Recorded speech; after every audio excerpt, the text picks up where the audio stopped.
blue dome. This dome became the sky we see every day. So, adlaw-adlaw makita natin ran. Kapin mag-init, ga-blue gid nga, ga-blue. With its fluffy clouds and colorful rainbows. Okay. Makita natin nga, maliban sa blue nga ran, ano pa nga ninyo nakita? Maliban sa blue. Ano? Clouds. Very good, Ariana. Clouds. Ano pa ang makita? Bago mag-uran. Rainbow. Ang uran pinaka-colorful gid nga. Create kang Ginoo sa sky. Ang uran pinaka-beautiful gid. Dahil colorful imaw. Okay. Day 1. Anong gin-create? Day 1. Anong gin-create? Light. Light. Kahayag. Pangalawa. Anong gin-create? The sky above or langit.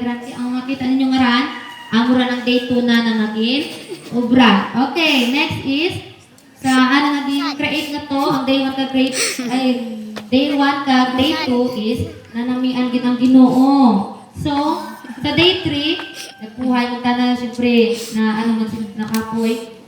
Pagka day 3 is na create pagita na kang okay.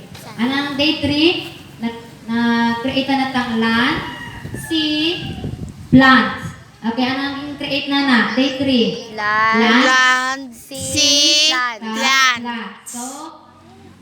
So ang land is doggy, separate na. May mga part na puro water lang, may mga part na puro land. Kag butangan dugangan tang Ginoo kang mga plants. So naging green rita na, may mga green, may blue which is water, kag ang land. So next, God gathered all the water into one place. So one place, nakita ninyo ran ang ocean, ang dagat natin. So ang ran ang place kang water. Next is forming the ocean and seas. The dry land appeared. So, tanggin separate na ng water, nagkaroon kang land. So, which is, kung siya kita kaya, naga-lead sa land. And God called it earth.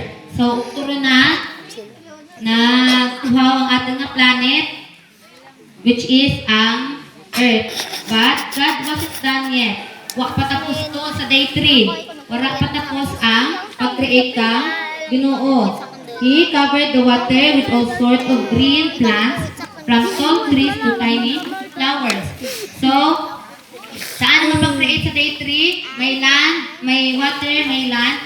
Kag nag-create pag ang Ginoo sa day 3 nga to ka mga tanang. Ang tanang na makita ninyo, may stand, may putod, may mga flowers, tanan na inyo makita mga green nga ran, in-create na naran kang day 3, kaya mga land, kag water.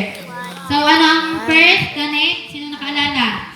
Light, sky above, kag plants, water, kag land. Sa day 3 naman, may prize karon, darwa ka tinapay ang makaalala, makasabat. Darwa ka tinapay, duro-duro tinapay to. Okay, number 4. Ang day 4 naging create ang Ginoo is maggabi, ano yung makita paggabi moon. Good. Star, very good. Tapos rin dalang. Siyempre, pag dalang, makita rin ang star ka moon. Kag mag-aga, ano yung makita? Sun, very good. On the 4th day, God hung the sun. Gintutan ng Ginoo ang sun dyan, kadama, adlaw, aga. And in the sky to give us warmth and light during the day. Ang wala na nagatao sa tagtang hayag para makita natin ang palibot at maging sign na adlaw gali. And also, He placed the moon in the sky to shine at night along with countless twinkling stars. So, kaimo kang moon, may mga stars. So, ang mura ng naga, shining bright gid kadama, gabi Okay. Ang mura ng nagapanamit pagid, magabi biskan. Galam ron, naghatao maghihapon sa dantang. Iwag or, naghatao sa dantang. Kanamit pagid na maglantaw sa babaw kung makabii. So, amuran ang day 4. Ano lang create sa day 4? Sun, moon, and star. Okay, day 1, light. Day 2, Sky. sky above. 3, Plants. plants, water, and land. Tapos day 4, sun, Sun. moon, And and star. star. Very good. Day 5. Day 5, creatures of the sea and sky. Ano ang mga creatures na rin sa sea? Ano rin? Mga isda. Very good. And sa sky, ano yung makita sa sky? Mga creatures, mga animals sa like ibon or birds.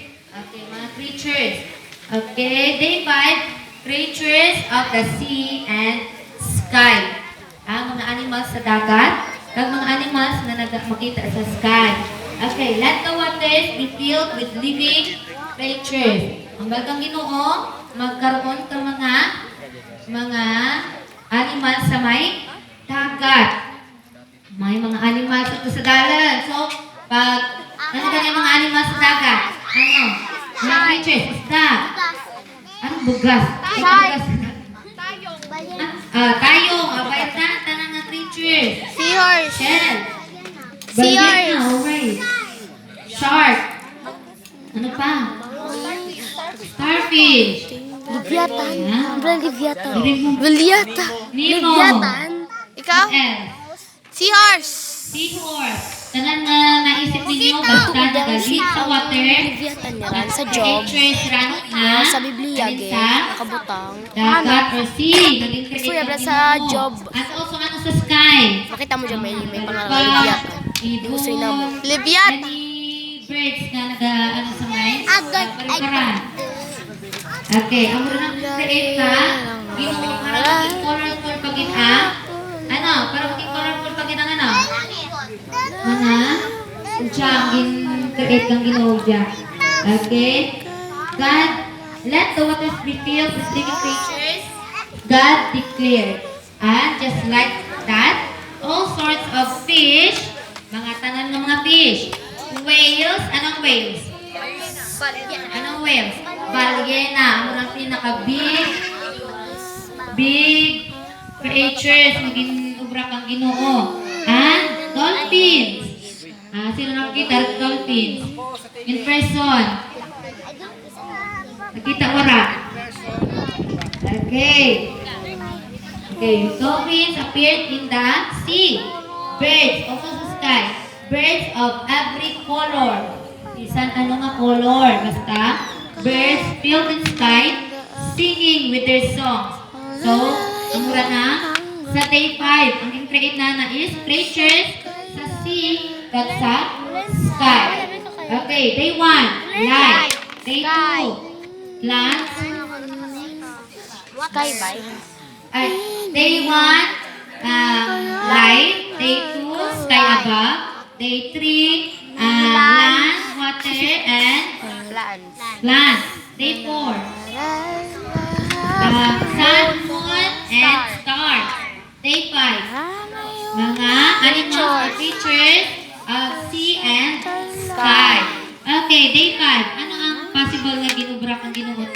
Day 6 galit. Day 6. Ano ang gin-create ng Ginoo sa day 6? Ano, mga bata, ano ang gin-create sa day 6? Ano ganit? Ano ganit ka mo? Libido? Bata? Or ano tawag sa inyo? Ano tawag sa inyo? Tao or people? People. Okay, people and ano ganit iba pang ang gin-create? Animals. Sa day 6, ang gin-create ng Ginoo is animals. So, animals and people. So, animals is mga hayop. Ang people is kita mga tao. So, ang pinaka-special gift na create kang Ginoo is tao, kaysa sa animals. Okay, on the sixth day, God filled the earth with every kind of animals you can imagine. Ang inyo tanan nga naisip nga animals is ginubra kang Ginoo sa day 6. Ano